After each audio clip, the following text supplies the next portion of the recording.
Morning students, hope you all are fine. Welcome students in our online class. My name is Mrs. Achal Kesarwani. I am your history civics teacher. You can see on the image, here is your book, Comprehensive History and Civics, Indian History and World Development, which you need to purchase from the bookshop. This is from Frank Educational Aids. This is your first page, ICSE 9th. Now the next page is the syllabus given in your book, which will cover in ICSE in this year. Here is the next page of the syllabus portion. Internal assessment is also mentioned here. Now turn the page. You all can see contents. Civics 3 chapters, history 13 chapters. One by one we will study these chapters. Now the first chapter I am going to start, our constitution. Section A, civics, first chapter, our constitution. In this chapter we will study the meaning and requirements of constitution, composition of constituent assembly, adoption, enactment, commencement of Indian constitution, कब start हुआ, the preamble, objectives of the constitution, means बना क्यों, then special features of the constitution. We will discuss one by one in detail. Open page number 2. First para. Swaraj was articulated in the presidential address of Dadabhai Naoroji as the Congress goal at its Calcutta session in 1906 for the first time. Since then, the struggle of the people to secure self-rule, मतलब struggles लोगों की start हो गई to attain freedom, and a constitution for themselves began. Constitution बनना start हो गया. It was only after the Second World War. In 1945, British government accepted the demands to set up a constituent assembly. मतलब एक constituent assembly बनेगी. British government ने ये demand accept कर ली Indians की for framing the constitution of India for the people of India. Accordingly, the elections of the constituent assembly were held in July 1946. Constituent assembly में कौन-कौन members होंगे उनके लिए election हुआ in July 1946. Finally, the first meeting of Constituent Assembly was held on 9th December 1946. Now come to second para. This is the first day of the Constituent Assembly, 9th December 1946. And meaning and requirement of Constitution. Means what is Constitution? Constitution is a legal document. Constitution prepared by the Constituent Assembly, जिसमें सारे rules and laws हैं, पूरी country के लिए हैं. उसी constituent के rules, constitution के अकॉर्डिंगली रूल्स एंड लॉज के अकॉर्डिंग गवर्नमेंट कंट्री को गवर्न करेगी. It defines and describe the kind of government the state has the pass. Government के पास क्या पास हैं, स्टेट के पास क्या पास हैं, क्या 3 ब्रांचेस ऑफ गवर्नमेंट होती है, लेजिस्लेचर, एग्जीक्यूटिव, जुडिशरी. ये सब मेंशन कॉन्स्टिट्यूशन में है. लोगों की क्या राइट्स है, लोगों की क्या ड्यूटीज है, the working of the different government institutions like the Election Commission, the Union Public Service Commission, these commissions, how they can work, all the rules and laws is given in Constitution, which is prepared by a Constituent Assembly. Then, composition of the Constituent Assembly. Constituent Assembly में कौन-कौन है? जब first meeting held हुई, Dr. S.N. Sinha, senior most member of the house, on 1946 on 9 December, 2 days later, पहले तो इन्होंने meeting ले ली doctor SN. Sinha ने. Then after 2 days, Dr. Rajendra Prasad became the first permanent president on 11 December 1946. There were many well-known other leaders were also there. Pandit Jawaharlal Nehru, Dr. S. Radhakrishnan, Sardar Vallabhbhai Patel, Dr. Shyam Prasad Mukherjee, Maulana Abdul Kalam Azad, K.M. Munshi, Dr. B.R. Ambedkar, etc. Zafar Iman and Muhammad Sadullah represented the Muslims. Muslim leaders भी थे. Zafar Imam and Muhammad Sadullah. Sikh had Sardar Hukam Singh and Ujjal Singh. Dr. H.P. Modi stood for the Parsis. Parsis की तरफ से Dr. H.P. Modi थे. मतलब आप देख सकते हो कॉन्स्टिट्यूएंट असेंबली में हर रिलीजन के लोग थे, किसी को लेफ्ट आउट नहीं किया गया था. इवन वुमेन ऑफ इंडिया मतलब औरतों को भी लेफ्ट आउट नहीं किया गया था ताकि ऐसा ना हो कि कॉन्स्टिट्यूशन जो रूल्स बनाए जा रहे हैं for the people of India वो सिर्फ किसी एक रिलीजन के लिए ना हो, वो सबको देखें. दे हैड श्रीमती दुर्गाभाई देशमुख, राजकुमारी अमृत कौर, श्रीमती सरोजनी नायडू, श्रीमती विजया लक्ष्मी पंडित, नेहरू की जो सिस्टर थी. तो आप देख सकते हो कि पारसीज के तरफ से भी लोग थे, सरदार्स भी थे, देन मुस्लिम्स रिप्रेजेंटेशंस भी था, women were also took part in this constituent assembly, and you can also see so many leaders जो सब मिल के कॉन्स्टिट्यूशन बनाएंगे और अपनी अपनी ओपिनियंस को रखेंगे. Then after that an objective resolution was passed on December 1946. ये प्रपोजल था जिसमें इंडिया को रिपब्लिक किया जाएगा, grant political social economic democracy to the people, provide fundamental rights to the people, उनके हक उनको दिए जाएंगे. Then the fourth one is protect the minorities and the weaker sections of society. मतलब जो संख्या में कम है, जैसे माइनॉरिटी रिलीजन है, माइनॉरिटी लोग हैं और वीकर सेक्शन ऑफ सोसाइटी है, उनको भी नजरअंदाज ना किया जाए, उनके प्रोटेक्शन के लिए कई रूल्स बनेंगे. Now you can see Jawaharlal Nehru pictures of these leaders. Okay, you can see on your book, and then in the next video I'll start adoption, enactment and commencement of Indian Constitution. Open page 3. Adoption, enactment and commencement of Indian Constitution. Now we will study about drafting committee, जिसने Constitution को draft किया है. Drafting committee was set up under the chairmanship of Dr. Bhim Rao Ambedkar on 29th August 1947. He was assisted by other members also, K.M. Munshi, Mohammad Sadullah, N.G. Enger, B.L. Mittar, A. Krishna Swami Iyer and Madhur Rao and D.P. Khaitan. The chief constitutional advisor was Dr. B.N. Rao. Here you can see on the pic, Dr. S. Radhakrishnan was addressing the Constituent Assembly session on midnight of 15th August 1947. Now turn the page, children. Next is enactment. The committee studied the constitution of several countries. मतलब यहाँ पे अब constitution बन रहा है, committee ने study किया बाकी अदर कंट्रीज का कॉन्स्टिट्यूशन, जैसे यूएस हो गया, United states of America, Canada, Ireland, Australia. I have taught in the previous video, children, you can see कि कैसे कॉन्स्टिट्यूशन का कंपाइलेशन हुआ, बाकी सारे स्टेट्स से, सारे कंट्रीज, डिफरेंट कंट्रीज से जो मैटर अच्छा लगा, जो टॉपिक्स अच्छे लगे कॉन्स्टिट्यूशन में से. मतलब इंडिया का कॉन्स्टिट्यूशन इसीलिए रिटन है, इसीलिए लेंथीएस्ट है, क्योंकि उस इंडिया का कॉन्स्टिट्यूशन कंपाइलेशन है अदर कंट्रीज के कॉन्स्टिट्यूशन का. जैसे आयरलैंड का एक टॉपिक अच्छा लग गया, ब्रिटिश कॉन्स्टिट्यूशन का उनको जस्टिस और ये branches of the government, parliamentary form of government अच्छा लग गया. तो इस तरीके से वो डिफरेंट कंट्रीज के कॉन्स्टिट्यूशन को रीड करके, स्टडी करके, डिफरेंट पॉइंट्स हर एक के कॉन्स्टिट्यूशन से लेके इंडिया का कॉन्स्टिट्यूशन बनाया गया. So they adopted important features from them. The drafting committee presented its first report to the constituent assembly in February 1948. फिर डिबेट्स होता है, डिस्कशन होता है.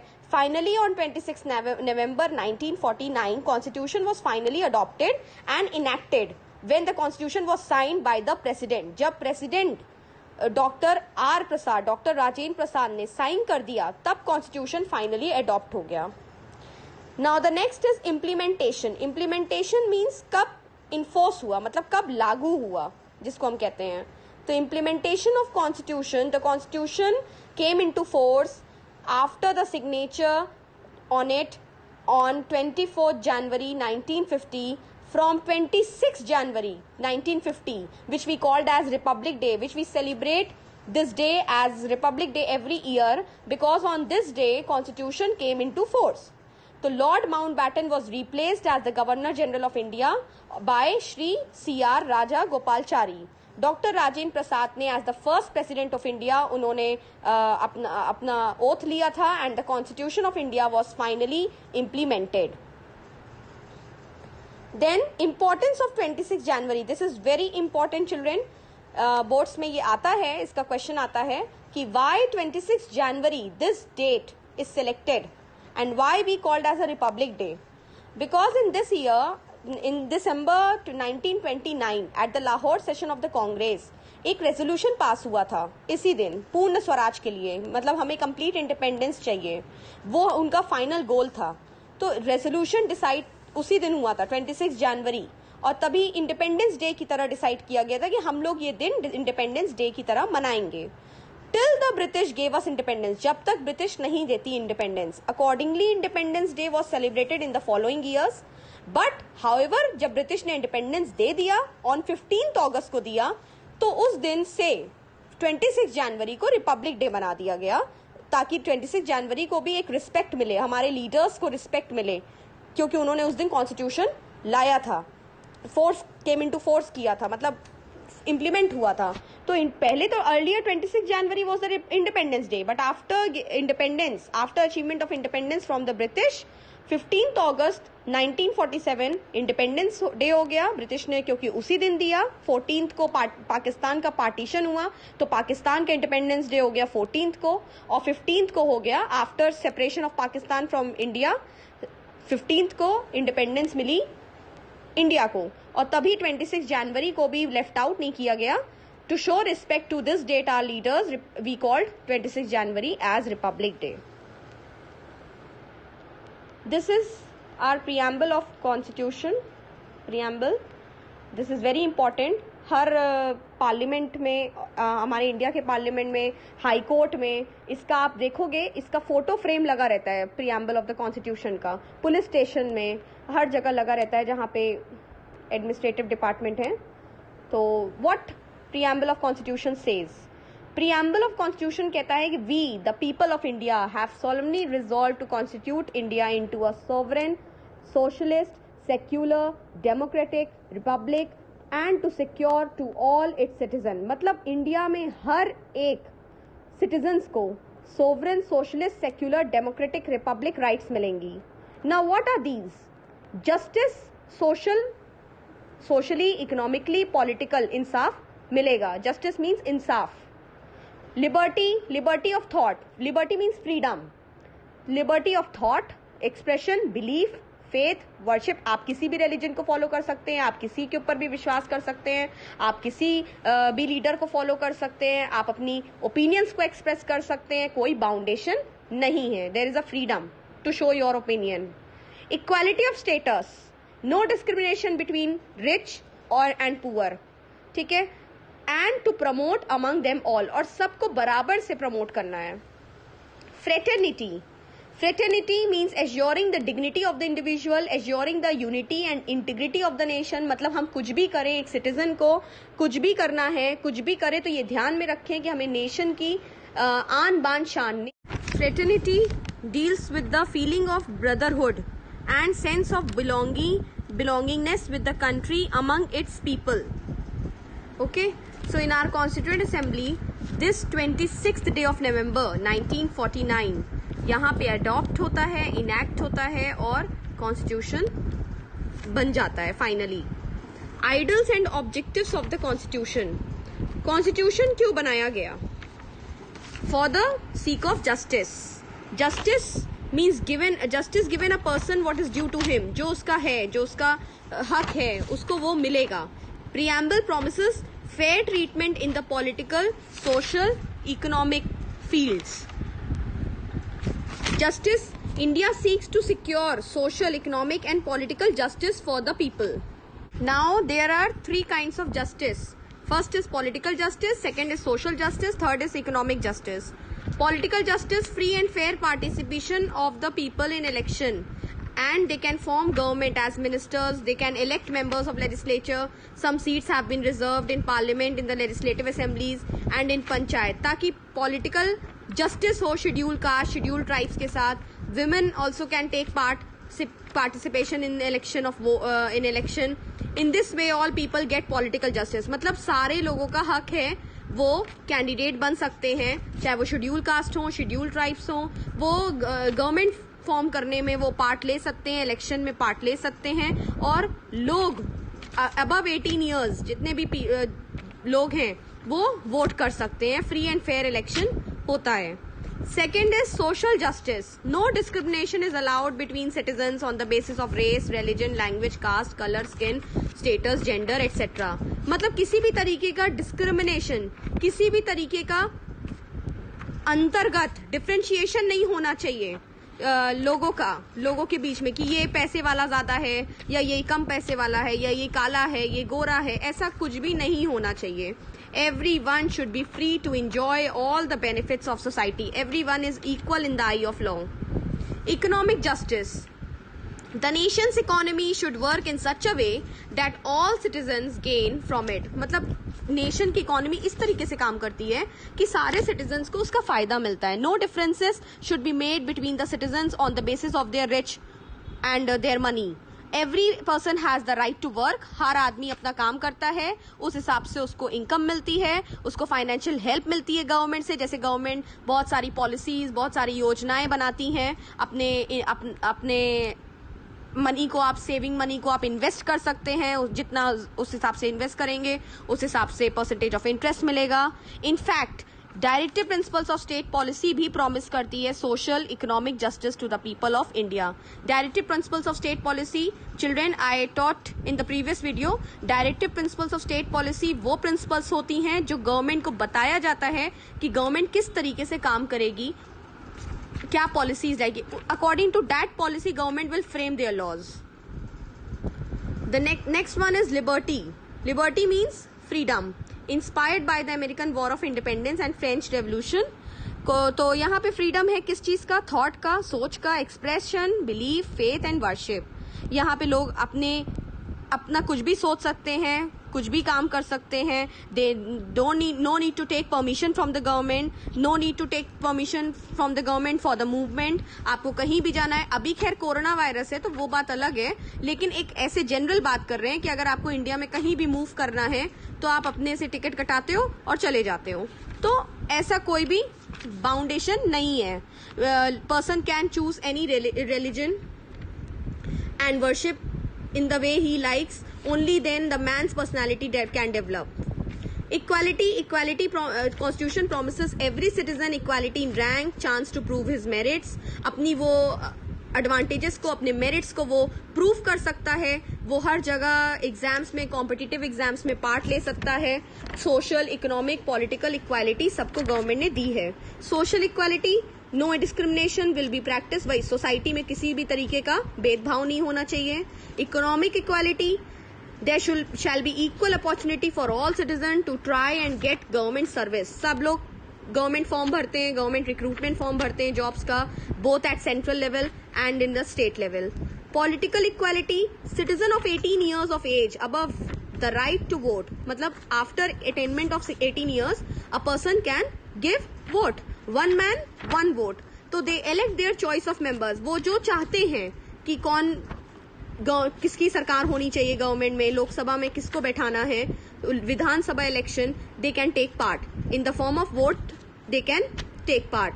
Municipal corporation, municipalities, panchayat, mayor choose करना, वो मतलब 18 years का, आफ्टर 18 years एक पर्सन वोट दे सकता है और वोट दे के वो एक्टिव पार्ट कर सकता है in the part formation of government.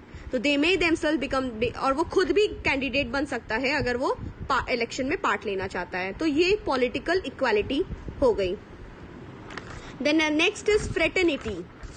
Fraternity, I already told you the word. This fraternity means brotherhood. Dressing style, language, different religion.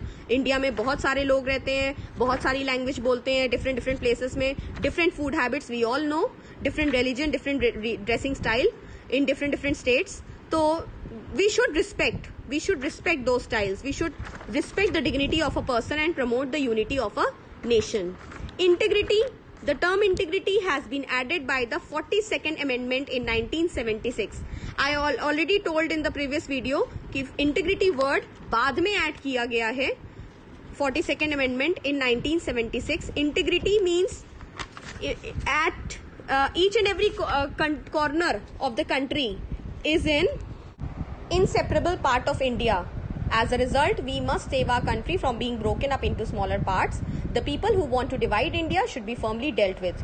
मतलब कहने का मतलब है कि कंट्री का कोई भी पार्ट ब्रोक नहीं होना चाहिए हमारी कंट्री से। हमारा कंट्री का कोई भी पार्ट इंडिया से सेपरेट नहीं होना चाहिए। जैसे अभी चाइना लड़ रहा है इंडिया में से, but we should be united for the integrity of India. India की आन बान शान, इंडिया की शान को बढ़ाने के लिए हमें कुछ भी काम करना पड़े तो हमें करना चाहिए। हमारे अंदर पैट्रियोटिज्म फीलिंग होनी चाहिए, नेशनलिज्म फीलिंग होनी चाहिए। कॉन्स्टिट्यूशन ने लोगों को socialist, secular, democratic, Republic, justice, fraternity, equality, liberty सब दे के रखा है, और उसी तरीके से गवर्नमेंट भी गवर्न करती है। In the next video I will start the next topic, salient features of the Constitution of India.